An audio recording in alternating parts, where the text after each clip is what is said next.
Classification of bonds हम सबसे पहले करेंगे।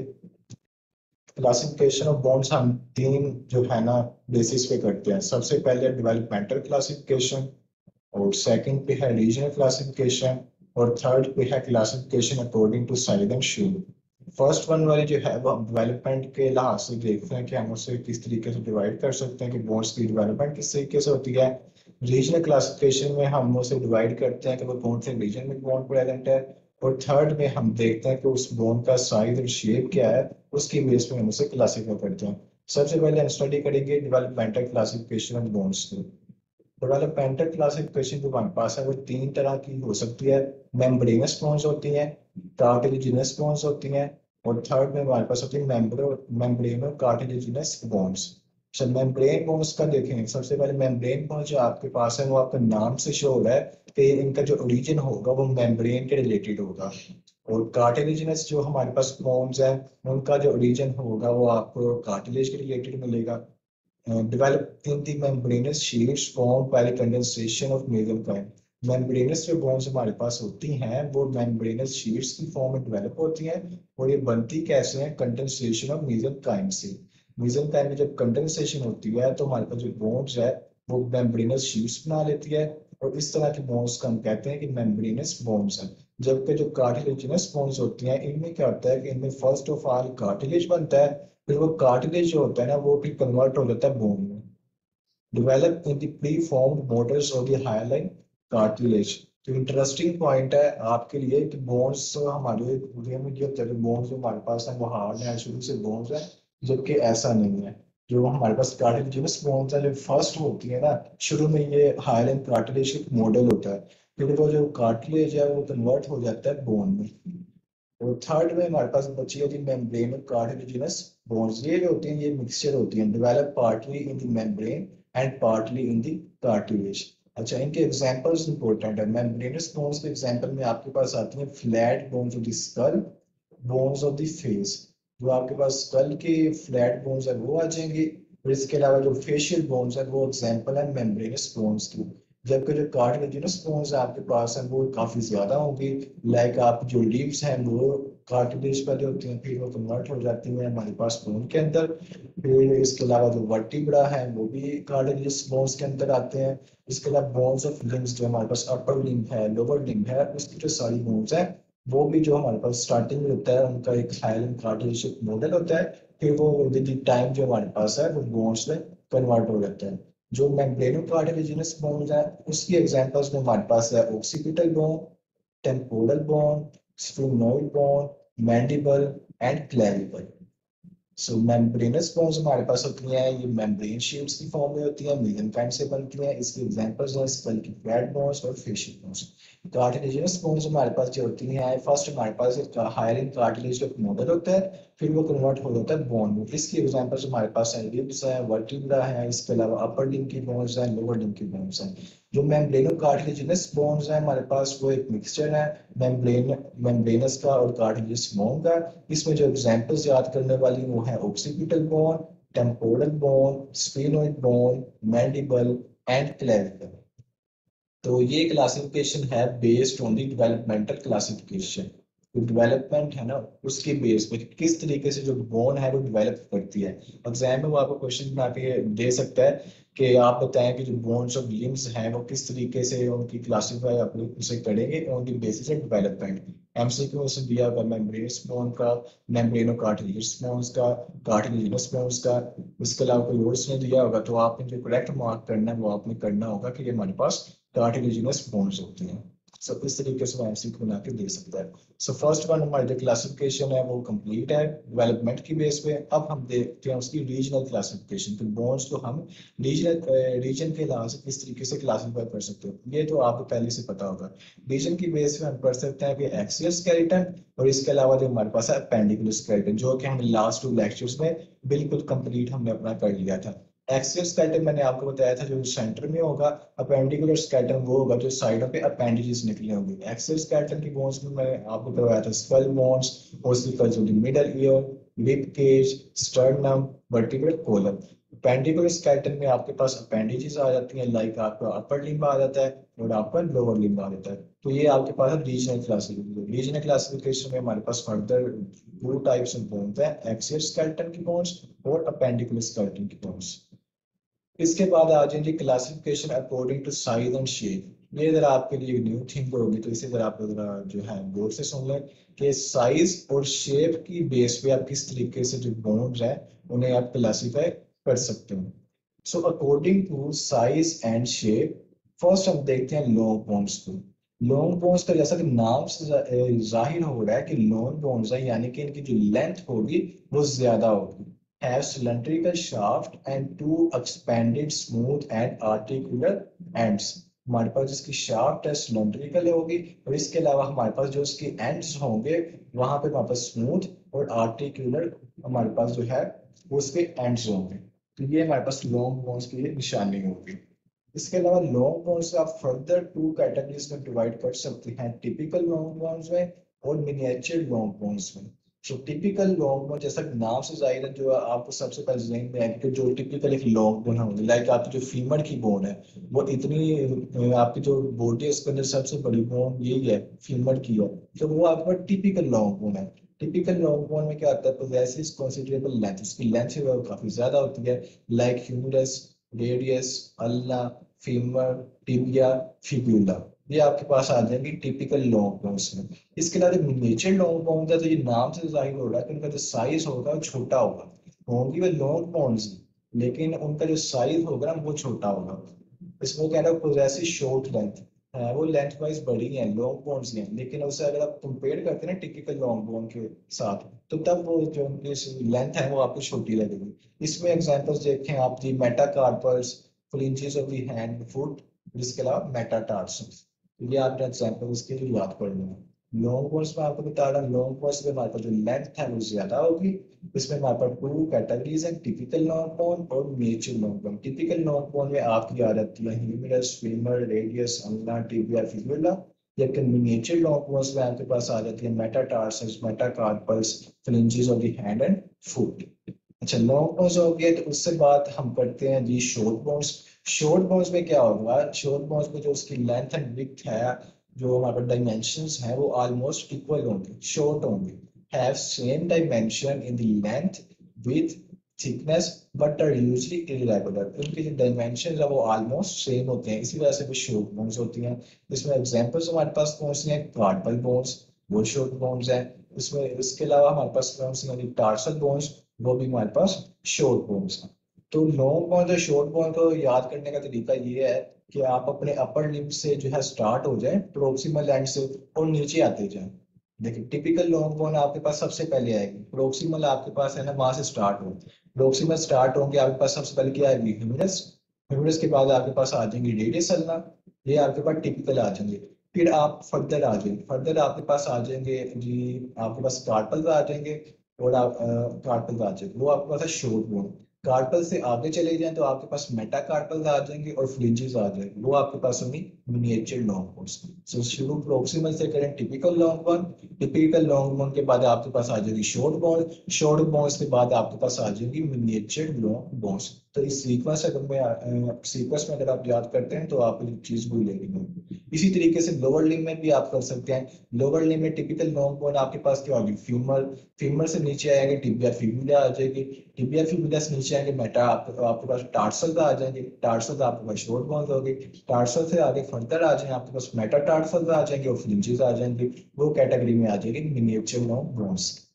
तो ये हमारे पास शॉर्ट लॉन्ग बोन्स और शॉर्ट बोन्स ये कंप्लीट हो गया। आगे हमारे पास है फ्लैट बोन्स। तो नाम से जाहिर है कि इनकी जो शेप होगी वो फ्लैट होगी, having two layers of the compact bones, tables and in between spongy bone dipole. अच्छा, वो कह रहे हैं टू लेयर्स हमारे पास होती हैं, इसमें हमारे पास टू लेयर्स होती हैं, एक ऊपर वाली होगी एक नीचे वाली होगी, वो हमारे पास होती है कॉम्पैक्ट बोन्स, और उनके दरमियान में हमारे पास होती है स्पॉन्जी बोन। सो ऊपर वाले जो दो लेयर्स हैं उसे आप कहते हैं जी टेबल्स, और जो दरमियान में स्पॉन्जी बोन है आपके पास उसे आप कहते हैं डाइपोल। फ्लैट बोन है, उसके ऊपर और उसके नीचे आपको मतलब कि कॉम्पैक्ट बोन, टू लेयर्स हो जाएंगी, उन दो लेयर्स के दरमियान जो आपको मिलेगी ना वो स्पॉन्जी बोन मिलेगी, इसे आप कहेंगे डाइपोल। सो फ्लैट बोन्स आपके पास एग्जांपल आ जाती है रिब्स। रिब्स आपके पास फ्लैट बोन्स है। स्टर्नम, स्टर्नम भी फ्लैट बोन है। स्कैप्यूला, अच्छा स्कैप्यूला का आपने कंफ्यूज नहीं करना। स्कैप्यूला को ये ना हो आप इरेगुलर की कैटेगरी में डाल दें, ये आपने गलती नहीं करनी। जो स्कैप्यूला है वो हमारे पास फ्लैट बोन है। Bones of the skull bolt, तो स्कल बोल्ट की हमारे पास बोन्स है वो भी फ्लैट बोन्स है। सो ribs, sternum, scapula, bones of the skull vault are the flat bones. जब फोर्थ वन हमारे पास है इरेगुलर बोन्स, तो नाम से जाहिर है कि ये शेप इनकी जो होगी इरेगुलर होगी। इनसे मुख्तलिफ किस्म के हमारे पास जो है जी वो प्रोसेसेस निकल रहे होंगे। Do not fit in any other category, irregular shape with several process. तो कह रहा है हमारे पास बाकी कैटेगरीज में शामिल नहीं होती क्योंकि ये इरेगुलर इन शेप होती। ना आप इसे लॉन्ग बोन की कैटेगरी में रख सकते हैं, ना आप इसे शॉर्ट बोन की कैटेगरी में रख सकते हैं, ना आप इसे फ्लैट बोन की कैटेगरी में रख सकते हैं। तो जब वो किसी भी कैटेगरी में फिट नहीं होती तो आप इसे नाम ही दे देते हैं आपके पास एक इरेगुलर बोन है। इरेगुलर बोन की एग्जाम्पल आपके पास है हिप बोन। इसके अलावा आपके पास है vertebra, bones of the base of skull, bones of the face. ये आपने एग्जांपल्स याद रखनी है। इरेगुलर बोन्स में hip bone, vertebra, bones of the base of skull and bones of the face. ये आपके पास आ जाएंगी इरेगुलर बोन्स। अच्छा एक वो कह रहे हैं न्यूमेटिक बोन्स। न्यूमेटिक बोन्स हमारे पास ऐसी बोन्स होती हैं जिनके अंदर हमारे पास एयर स्पेसिस होती हैं, या आप कह रहे हैं कि साइनसिस होते हैं। लाइक आप स्कल में जो आपको पता है साइनसिस होते हैं, तो उसमें हमारे पास जो बोन्स है ना उनके अंदर एक छोटा सा हमारे पास एक जगह होती है जहाँ पे कि एयर फिल्ड हुई होती है। लाइक आप जो मैक्सिला है, एथमोइड है, मैस्टोइड बोन है, उनमें हमारे पास एक कैविटीज सी होती हैं और उन कैविटीज के अंदर हमारे पास एयर एयर बड़ी होती है। तो ये आपके पास होती है pneumatic bones. Like maxilla, maxilla में हमारे पास जो है वो साइनस पाया जाता है। इसी तरह हमारे पास जो एथमोइड बोन है उसके अंदर भी जो साइनस है वो पाया जाता है। सो लॉन्ग बोन्स भी हो गई हैं, शॉर्ट बोन्स हो गई हैं, फ्लैट बोन्स हो गई हैं, इरेगुलर बोन्स हो गए हैं। यहाँ तक क्लियर है आप लोगों को? जी। Okay. So next we have according to size and shape वही है, लेकिन इसमें हमारे पास फर्दर भी है सिस्मोइड बोन्स आ जाएंगी और एक्सेसरी बोन्स आ जाएंगी। एक्सेसरी बोन्स में हमारे पास फर्दर उसकी तीन टाइप्स आ जाएंगी, सुपरन्यूमरसी बोन्स, वर्मियन बोन्स और हेटरोट्रोपिक बोन्स। पहले तो हम करते हैं हमारे पास जो सेसामोइड बोन्स हैं। जो सेसामोइड बोन्स हमारे पास ऐसी बोन्स होती हैं जो कि किसी टेंडन में या फिर मसल में पाई जाती हैं। इसकी हमारे पास जो क्लासिकल एग्जांपल है वो है पेटेला और नी कैप। जो आपके पेटेला या नी कैप है जो आपके घुटने में है, उसे अगर आप देखें तो वो आपका जो मसल है ना वहां पे उसका एक टेंडन होता है। सो टेंडन आपका जो उसकी इंसर्शन होती है ना होती है आपके पास टिबियल टिबियोस्टी के ऊपर। टिबियल टिबियोस्टी मैंने आपको ये बोनी लैंडमार्क करवाया था, टिबिया के ऊपर एक टिबियोस्टी होती है, वहां पे उसकी इंसर्शन होती है। अच्छा टेंडन वहां तक जाता तो है लेकिन उस टेंडन के अंदर जो है ना वो पेटेला या नी कैप होता है। सो इसमें हमारे पास सेसमोइड बोन वो बोन्स हैं जो कि किसी टेंडन या फिर मसल में पाई जाती हैं। लाइक पेटेला और knee cap in the tendon of quadriceps femoris. जो आपकी थाई में होगा क्वाड्रिसेप्स फेमोरस, उसके टेंडन के अंदर ये बोन होगी। इसके अलावा जो एग्जांपल्स हैं वो हैंड में हो सकती हैं कि टेंडन ऑफ अडक्टर पोलिसिस में भी होती है। इसके अलावा tendon of flexor policies Brevis में भी होती है। जो सबसे मेन एग्जांपल है वो आपने याद रखनी है नी कैप की, ये आपको नहीं भूलनी चाहिए सिस्मोइड बोन्स के हवाले से। अच्छा उसके बाद लास्ट वन हमारे पास है एक्सेसरी बोन्स। एक्सेसरी बोन जो होती हैं वो हमेशा जो मौजूद नहीं होती, नॉट ऑलवेज प्रेजेंट।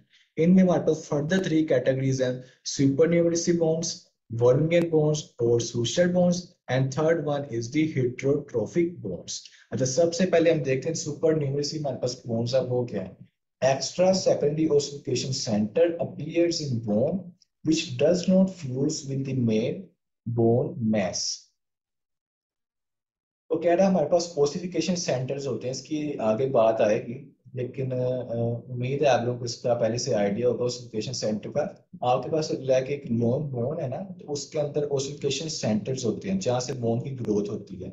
सो उसकी जो शाफ्ट है ना, शाफ्ट के अंदर होता है प्राइमरी ओसिफिकेशन सेंटर और जो उसके एंड्स होते हैं लाइक एपिफिसिस जिसे आप कहते हैं, उनके अंदर होते हैं सेकेंडरी ओसिफिकेशन सेंटर्स। होता क्या है कि आपके पास जो विद टाइम जब अडल्टहुड आ जाता है आपके पास, तो आपका जो है ना सेकेंडरी ओसिफिकेशन सेंटर और जो प्राइमरी ओसिफिकेशन सेंटर है, उनके दरमियान जो आपके पास होती है कार्टिलेज होता है।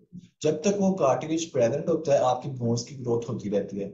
जब वो कार्टिलेज की प्लेट है वो खत्म हो जाती है, तब आपके पास जो बोन की ग्रोथ है ना वो रुक जाती है। तो यहाँ पे वो कह रहा है कि आपका जो सेकेंडरी ओसिफिकेशन सेंटर है आपके पास, वो फ्यूज नहीं करता मेन जो बोन का मैस है। जब उसके साथ फ्यूज नहीं करता तो वो साइड पे हमारे पास एक प्रोटूबियंस सी बन जाती है। उसमें एग्जांपल दे रहा है कि ओस वेसालियनियम present adjacent to tuberosity of the fifth metatarsal bone। Fifth metatarsal जो बोन है उसकी ट्यूबरोस्टी के एडजेसेंट हमारे पास ये पाई जाती है ओस विजालियनम। इसके तरह हमारे पास होती है ओस ट्राइगोनम, वो हमारे पास होती है adjacent to the lateral tubercle on posterior surface of the talus. Talus की पोस्टीरियर सरफेस पे उसके लेटरल ट्यूबरकल के एडजेसेंट हमारे पास पाई जाती है ओस ट्राइगोनम। तो ये आपके पास होती हैं कैटेगरीज में आती हैं सुपर न्यूमरिसिव बोन्स में, ओस वेसालियनम एंड ओस ट्राइगोनम। जो हमारे पास फर्स्ट है वेसालियनम वो होती है हमारे पास फिफ्थ मेटाटार्सल बोन के एडजेसेंट, और जो ओस ट्राइगोनम है वो आपके पास होती है टेलस के एडजेसेंट। सो शाबाश से मुझे बताएं कि टेलस जो बोन है वो कहाँ पे पाई जाती है?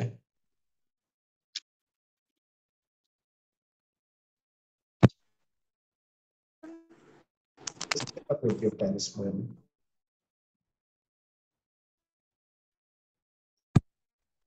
लाइक आपके हैंड में होती है, फुट में होती है, कहाँ पे होती है? बोन जो वो समझ नहीं आई, दोबारा रिपीट कीजिएगा। में होती है, टार्सल बोन है।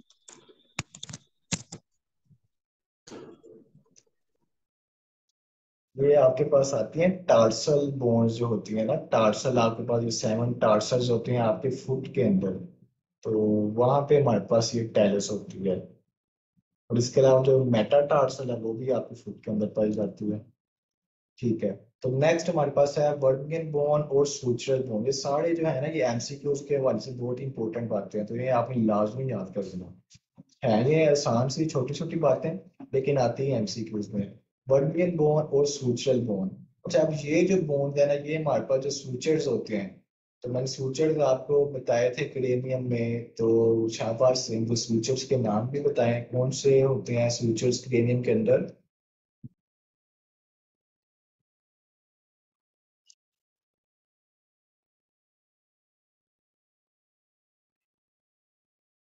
यानी कि आप लोगों ने लास्ट लेक्चर को रिवाइज नहीं किया।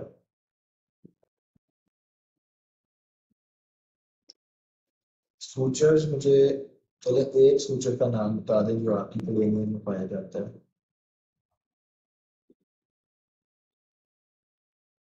टिक्का ही लगा रहे हैं।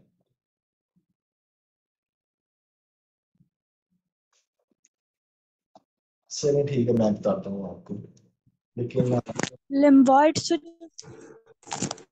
हाँ ठीक है, लेकिन बाकी भी फीचर्स हैं ये तो बेसिक नॉलेज है, ये तो आपको बिल्कुल जो है ना आपके फिंगर टिप्स पर होना चाहिए। तो ये अच्छी बात नहीं है कि अगर आप जो लेक्चर है उसे रिवाइज नहीं करते। लेक्चर लेना हो तो बहुत अच्छी बात है, लेकिन जो अगर लेक्चर को रिवाइज आपने करना है ना वो और भी अच्छी बात है। फिर आपको जो चीज़ है वो भूलती नहीं है। मैं बार बार इस चीज़ का जिक्र कर चुका हूँ।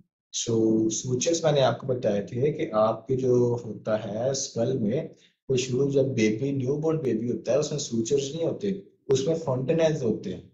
फॉन्टेनेल्स जो होते हैं वो मूवेबल होते हैं, कि आपकी स्कल है वो मूवेबल होती है। लेकिन आहिस्ता आहिस्ता क्या होता है कि वो जो फॉन्टेनेल है वो खत्म होते जाते हैं और आपके पास उनकी जगह आ जाते हैं सूचर्स। जो सूचर्स होते हैं वो फिर हिलते नहीं अपनी जगह से, वो पके पके हो जाते हैं। तो जिस तरीके से फिर सरों पे शेप बनती है बेबी की, आप बेबी अगर एक साइड पे प्रेशर डालता है अपने सर के, एक साइड पे सोना पसंद करता है, तो उसकी जो स्कल की शेप है वो भी इस तरीके से हो जाती है। इसीलिए कहते हैं कि जो न्यूबॉर्न बेबी है उसे आप इक्वल प्रेशर लगाएं उसकी स्कल पे, ताकि जो उसके आगे फर्दर फ्यूचर्स बनने हैं तो जो कि इमूवेबल होने, अभी तो वो मूवेबल है उसकी स्कल, क्योंकि उसमें फंक्शनलाइज है। फिर आहिस्ता आहिस्ता क्या होगा, तो फंक्शनलाइज खत्म होते जाते हैं और आपके पास सूचर्स बन जाते हैं। तो सूचर्स बन जाते हैं तब आपके पास पॉसिबल वो नहीं रहता। तो सूचर्स आपके पास है ज्वाइंट्स है, ज्वाइंट्स की एक टाइप है। सूचर्स आपके पास ज्वाइंट की एक टाइप है जो कि इमूवेबल है, वो बिल्कुल भी मूव नहीं करते। ये आपकी स्कल के अंदर होते हैं। मैंने आपको बताया था मैंने कोरोनल सूचर मैंने आपको बताया था। आपको मैंने इसके अलावा लैम्डोडल सूचर बताया था। इसी तरीके से मैंने आपको स्क्वेमस सूचर के वाले से बताया था। तो सूचर्स क्या है, इनके आपको नाम का पता होना चाहिए। इसके अलावा मैंने आपको जो था इनका बताया भी था कि कौन सा सूचर कौन सी बोन्स को ज्वाइन कर रहा है। तो ये बेसिक नॉलेज है डोगरा में, ये आपको एटलीस्ट याद होना चाहिए। सो उम्मीद है कि आप नेक्स्ट लेक्चर में अच्छे से इसे रिवाइज करके आएंगे चीजें। अच्छा, Walmian bone or the social bone, commonly occur in cranium within the social joints। तो बात आ गई वही, वो कह रहा है कि अपने जो सोशल ज्वाइंट्स होते हैं ना स्कल के अंदर, उनके अंदर बाजू का होता है कि बोन जो है ना वो डेवलप कर जाती है। नॉर्मली इतने हमारे पास इतना नहीं आती, लेकिन केसेस कुछ केसेस में आ भी सकती है। उससे जब आती है उसे आप कहते हैं वर्किंग बोन है, ये आपके पास सोशल बोन है। Most commonly seen in course of lambdoid suture. कह रहा है कि मोस्ट कॉमनली हमारे पास जो लैम्बडोइड सूचर है ना क्रेनियम के अंदर, वहां पे हमारे पास ये वर्किंग बोन पाई जाती है। अच्छा, लास्ट में हमारे पास बचे जी हिट्रोट्रोफिक बोन्स। ये ऐसी एक्सेसरी बोन्स हैं कि जो कि हमारे पास मसल या सॉफ्ट टिश्यू के अंदर डेवलप कर जाती हैं। इसमें एग्जांपल्स में आपके पास आती है rider's bone in the adductor muscle of the thigh. Thigh के अंदर अडक्टर मसल होता है, उसके अंदर भी आपके पास एक बोन बन जाती है जिसे आप कहते हैं जनाब वाली राइडर्स बोन। सो ये आपकी जो classification according to size and shape वो भी एंड हो गई है। मैं दोबारा इसे रिवाइज कर देता हूँ ताकि आप लोगों को जो याद करना है वो आसान हो जाए। सबसे पहले पहले मैंने आपको बताया लॉन्ग बोन्स का। लॉन्ग बोन्स की जो लेंथ है वो ज्यादा होगी। उसमें हमारे पास दो फर्दर कैटेगरीज थी, टिपिकल लॉन्ग बोन्स और मिनिएचर लॉन्ग बोन्स। फिर मैंने आपको बताया शॉर्ट बोन्स जिनकी लेंथ छोटी होगी, उनकी डायमेंशन ऑलमोस्ट इक्वल होंगी, वो शॉर्ट बोन्स होती हैं। फिर मैंने आपको बताया फ्लैट बोन्स आपके पास होती हैं और इरेगुलर बोन्स होती हैं। न्यूमेटिक बोन्स हमारे पास वो बोन्स होती हैं जिनके अंदर तो हमारे पास एयर स्पेसिस पाई जाती हैं, कैविटीज होती हैं। और इसके अलावा मैंने आपको बताया कि सेसेमल बोन्स वो बोन्स होती हैं जो कि आपके टेंडन के अंदर डेवलप कर जाती हैं। इसमें मैंने आपको एग्जांपल दी क्लासिकल पटेला और दी नी कैप आपके पास होता है। वो क्वाड्रिसेप फेमोरस जो मसल है उसके टेंडन के अंदर बनती है। फिर मैंने आपको बताया एक्सेसरी बोन्स का। एक्सेसरी बोन्स मैंने आपको बताया सुपरन्यूमरसी बोन। उसमें एग्जांपल्स मैंने आपको बताई वर्नियर बोन और सूचर बोन मैंने बताया आपके सूचर्स के अंदर डेवलप करते हैं। उसमें एग्जांपल मैंने आपको बताया कि लैम्बडोइड सूचर के अंदर मोस्ट कॉमनली बनती है। फिर मैंने लास्ट में आपको बताया कि हिट्रोट्रोफिक बोन्स होती हैं जो कि हमारे पास किसी मसल या सॉफ्ट टिश्यू के अंदर डेवलप कर जाती हैं। इसमें मैंने आपको एग्जांपल बताई राइडर्स बोन। सो ये आपने डेफिनेशन के साथ साथ इसकी जो एग्जांपल है ना, इसे आप लोगों ने बच्चों अच्छे तरीके से जो है ना याद कर लिया है। अब हम बात करते हैं gross anatomy of the adult typical long bone. Gross नोट में हम देखेंगे अडल्ट की टिपिकल लॉन्ग बोन की। अभी हम करके आए हैं टिपिकल लॉन्ग बोन। तो मुझे शाबाश से बताएं कि टिपिकल लॉन्ग बोन की एग्जांपल क्या होगी।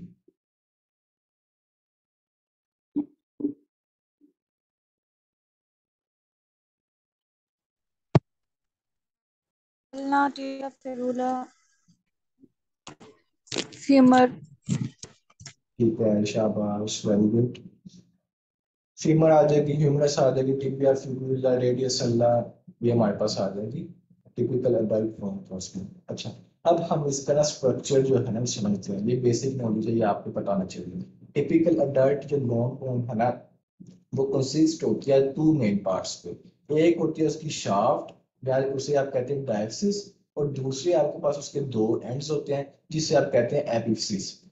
डायसिस आपके पास एक होता है, एपिसिस आपके पास जो है वो दो होते हैं। शाफ्ट आपके पास सिंपल इस तरीके से शाफ्ट होगी, उसके दो एंड है। तो दो एंड है तो इसका मतलब है दो आपके पास एपिसिस है। Diaphysis one, two epiphysis. ये डायग्राम से मैं आपको ये समझाता हूँ। ये देखिए, ये आपके पास एक बोन को दिखाया हुआ है। ये मोस्ट प्रोबेबली ये फीमर होगी। इसमें ये देखिए, ये जो पार्ट है ना, ये इतना यहाँ से लेकर यहाँ तक, ये आपके पास है शाफ्ट या डायफिस।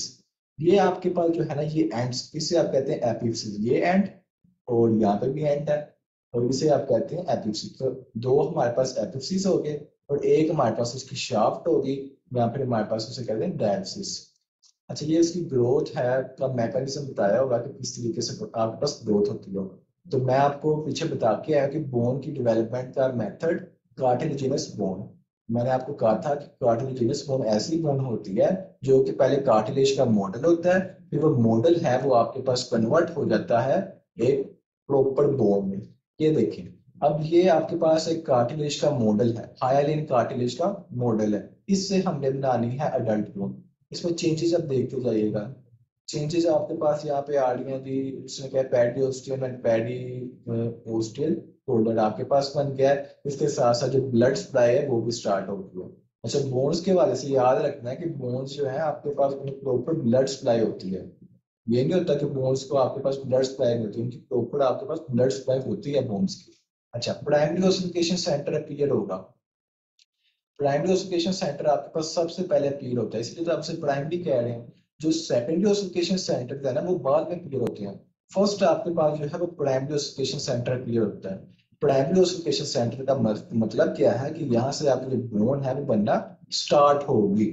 ओसिफिकेशन यानी कि बोन के रिलेटेड उसे जो है बोन बनाएगा। सेंटर आपके पास ये सेंटर है, और प्राइमरी जो कि फर्स्ट अपीयर हो रहा है। सो ये आपके पास प्राइमरी ओसिफिकेशन सेंटर जो है ये आ गया। उसके बाद आपने देखा कि वो आहिस्ता आहिस्ता वहां से जो बोन बनने का प्रोसेस था वो है जो स्टार्ट हो चुका है। ये देखिए इतनी बोन बन चुकी है हमारे पास, अभी टोटल नहीं बनी। फर्दर क्या होगा, आपके पास कुछ शाफ्ट यहाँ पे कंप्लीट हो गई थी। शाफ्ट के बाद आपके पास जो है ना वो एपिक्सिस तक चली गई, वो जो है बोन का जो सारा प्रोसेस था। अच्छा, इसकी मैं बात कर रहा था, ये आपके पास है ग्रोथ प्लेट। ये आपके पास है ग्रोथ प्लेट, इसके लिए मैं कार्टिलेज की बात कर रहा था। इसका मैं कह रहा था जब तक ये ग्रोथ प्लेट है ना तब तक आपकी बोन जो है ग्रो करती है। जब आपकी ग्रोथ प्लेट है वो खत्म हो जाती है, आपकी जो ग्रोथ है वो रुक जाती है। लाइक इन अडल्टहुड, जब अडल्ट एक इंसान हो जाता है तो उसकी जो ये ग्रोथ प्लेट है ये खत्म हो जाती है। इसीलिए तो अडल्टहुड के बाद आपकी जो जो आपका कद है, आपकी जो हाइट है वो बढ़ती नहीं है। उसके पीछे वजह ये है। अच्छा, यहाँ पे उसने बताया था सेकेंडरी ओसिफिकेशन सेंटर में क्लियर होंगे। जब सेकेंडरी ओसिफिकेशन सेंटर क्लियर होंगे तो यहाँ पे भी बोन बनना स्टार्ट हो जाएगी। अच्छा, इसकी कॉन्सेप्ट देखे ना आप कि इस ग्रोथ प्लेट का कॉन्सेप्ट क्या है। ये बोन जो है अपनी जो शार्ट वाली थी वो अपना ग्रो कर रही थी, और ये जो है वो अपना ग्रो कर रही है। सो ये आराम से ग्रोथ होती रहती है। लेकिन जब ये ग्रोथ प्लेट खत्म हो जाती है ना तब ये आपस में ज्वाइन कर जाते हैं। जब ये आपस में ज्वाइन कर जाते हैं फिर वो जो है उसकी डेवलपमेंट नहीं हो सकती, फिर वो इंक्रीज इन लेंथ नहीं हो सकता। जब तक प्लेट है तब तक वो आसानी से अपनी जो लेंथ है ना उसे इंक्रीज करते रहते हैं, बोन बनती रहती है। लेकिन जैसे ही ग्रोथ प्लेट खत्म होती है, ये देखो उसने क्या एंड प्लेट, यहाँ पे आपके पास ग्रोथ प्लेट है वो कार्टिलेज खत्म हो गए। जब खत्म हो जाता तब वो दोनों जो आपस में ज्वाइन कर जाती है। आपके पास एपिफिसिस और डायफिसिस वो ज्वाइन कर गए, इसके बाद जो ग्रोथ है ना वो पॉसिबल है। अच्छा, इसमें मैंने आपको बताया डायफिसिस बताया जो कि शाफ्ट होती है। इसमें इसके अलावा मैंने आपको बताया एपिफिसिस जो कि आपके पास एंड्स होते हैं। इसके अलावा थर्ड चीज भी होती है, वो भी सुन लें, वो आपके पास होती है मेटाफिसिस। मेटाफिसिस आपके पास यहाँ पे होते हैं जहाँ पे आपका डायफिसिस और आपका जो एपिफिसिस है मिलते हैं, वहां पे आप कहते हैं ये मेटाफिसिस है। तो ये मेरे पॉइंटर को देखिएगा, ये मैं स्टार्ट कर रहा हूँ, आपके पास है डायफिसिस शाफ्ट, यहाँ पे आप आए, यहाँ पे आगे मेटाफिसिस, क्योंकि इससे नेक्स्ट आपके पास आ जाती है एपिफिसिस। तो एपिफिसिस और जो डायफिसिस है वहां पे जो ज्वाइन हो रहा है वहां पे हम कहते हैं कि हमारे पास मेटाफिसिस है। तो इस तरीके से आपके पास जो बोन है ना वो डेवलप करती है। बात हम कर रहे थे कि उसका स्ट्रक्चर की, स्ट्रक्चर में मैंने आपको चीजें बताई हैं। हम देखते हैं कि डायफिसिस में क्या क्या होता है। डायफिसिस हमारे पास होलो सिलेंडर शेप होती है। इसमें सेंट्रल जो हमारे पास है ना मटेरियली कैविटी होती है। जो मटेरियली कैविटी है उसमें हमारे पास बोन मैरो होता है। During development diaphysis shaft develops from the primary ossification centre. वही जो मैंने आपको बात बताई कि शाफ्ट के अंदर जो है वो प्राइमरी ओसिफिकेशन जो आपको सेंटर है वो बनता है, और आपके पास इसकी डेवलपमेंट हो जाती है। अच्छा, मल्टीप्लिटी कैविटी आपके पास है, ये होती है डायफिसिस के अंदर, और इसमें कंटेन होता है येलो बोन में। नेक्स्ट हम देखते हैं जी एंड्स ऑफ लॉन्ग बोन्स जिन्हें आप कहते हैं epiphysis, consist mainly of spongy bone. यहाँ पे हमारे पास होती है स्पॉन्जी बोन जो उसके एंड्स हैं। Contain red bone marrow. During development bone ends develop from the secondary ossification centre. जो बोन एंड्स हैं वो बनते हैं सेकेंडरी ओसिफिकेशन सेंटर से। ये देखिए ना, मैंने आपको क्या कि जो शाफ्ट है वो प्राइमरी से बन रही है, और वो कह रहा है जो एंड्स है वो आपके पास सेकेंडरी ओसिफिकेशन सेंटर से बनती है। अच्छा, बोन मैरो का फंक्शन क्या होता है, बताएगा ना बोन मैरो का फंक्शन क्या होता है?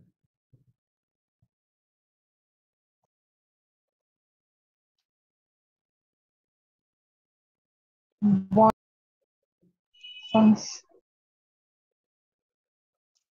अच्छा, आप जो माइक है ना, मेरे ख्याल जल्दी अपना वो जो म्यूट कर देते तो मुझे आवाज तो समझ नहीं आती।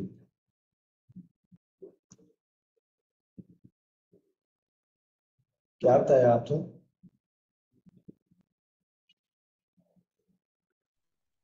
ब्लड से फॉर्मेशन।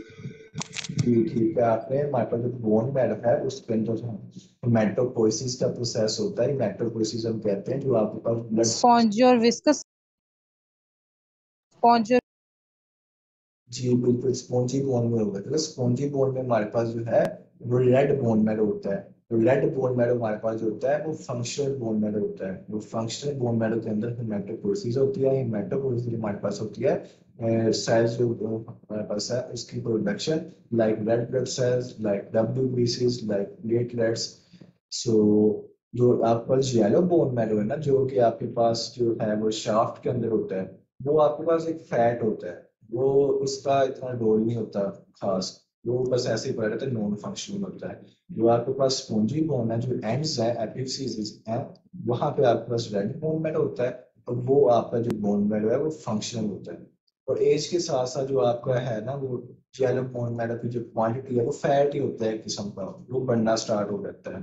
रेड बोन मैरो पहले तो थोड़ा डिमिनिश होना स्टार्ट हो जाता है। Epiphysis part of bone form from the secondary ossification centre. ठीक है जी, आपकी ये बातें हो गई। अब अगेन आपके लिए एमसीक्यूज आ गए हैं। टाइप्स ऑफ एपिफिस, अभी मैंने आपको बात बताई है कि एपिफिस आपके पास क्या होते हैं, आपके पास एंड्स ऑफ बोन्स होते हैं। इनमें हमारे पास फर्दर टाइप्स हैं। प्रेशर एपिफिस होते हैं, ट्रैक्शन होते हैं, एटाविस्टिक होते हैं, अबेरेंट होते हैं। और इसके एग्जांपल्स आपने साथ में वो याद करने हैं।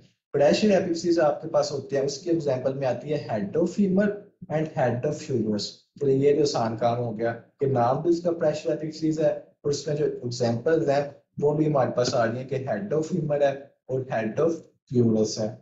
ये तो इजी हो गया आपके लिए। फिर फर्दर है ट्रैक्शन एपिफिस।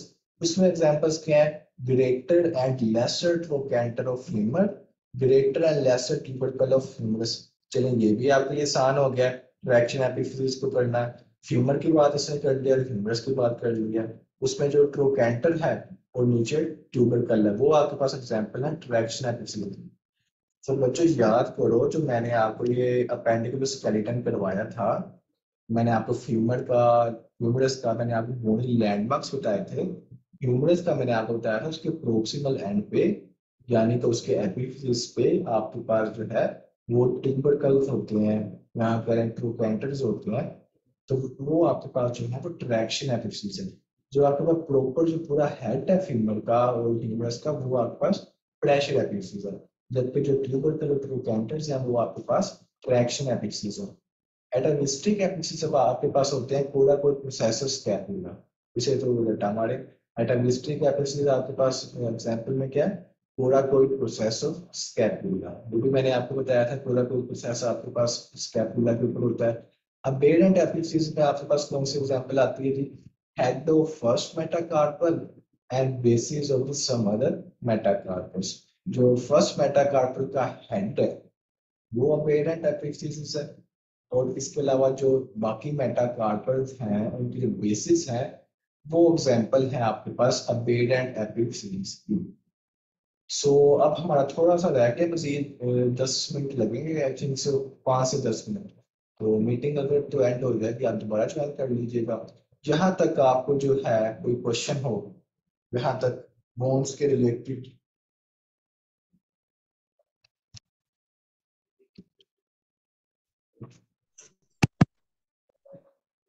बोन्स करना।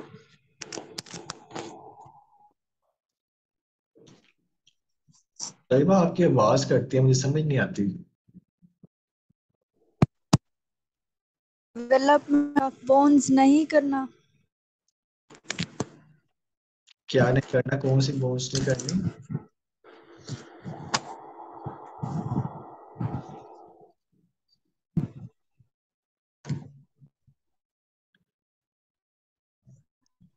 हाँ बच्चे लाइबा, अच्छा चैट में आपने आई थिंक से भेजा है डेवलपमेंट ऑफ बोन्स।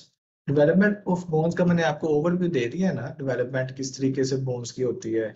मैंने आपको बताया कि प्राइमरी ओसिफिकेशन सेंटर आपके पास किस तरीके से अपीयर होता है, सेकेंडरी ओसिफिकेशन सेंटर किस तरीके से अपीयर होता है, और किस तरीके से जो कार्टिलेज की प्लेट है वो खत्म होती है।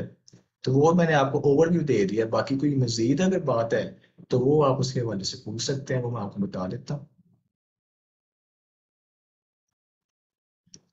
ब्लड सप्लाई, अच्छा ब्लड सप्लाई आपके पास जो है वो बोन्स की आपने इसकी डिटेल करनी नहीं है। उसमें ब्लड सप्लाई में पता क्या आ जाएगा आपके पास, जो है ना उसके अंदर बोन के अंदर न्यूट्रिएंट, आपके पास एक फोरामेन होता है, न्यूट्रिएंट फोरामेन होता है, उसके अंदर से आपकी आर्टरी जाती है और वो सारी बोन को सप्लाई कर देती है। बोन्स की ब्लड सप्लाई का आपने इतना ही करना है कि आपके पास न्यूट्रिएंट का फोरामेन है, वो आपके पास जाता है बोन के अंदर और सारी बोन को सप्लाई करता है।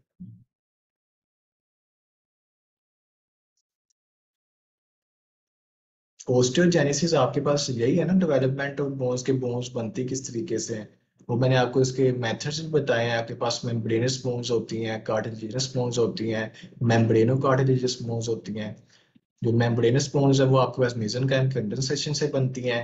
जो आपके पास कार्टिलेजिनस बोन्स है वो कार्टिलेज बनता है उसके बाद वो बनती हैं। जो मेम्ब्रेनो कार्टिलेजिनस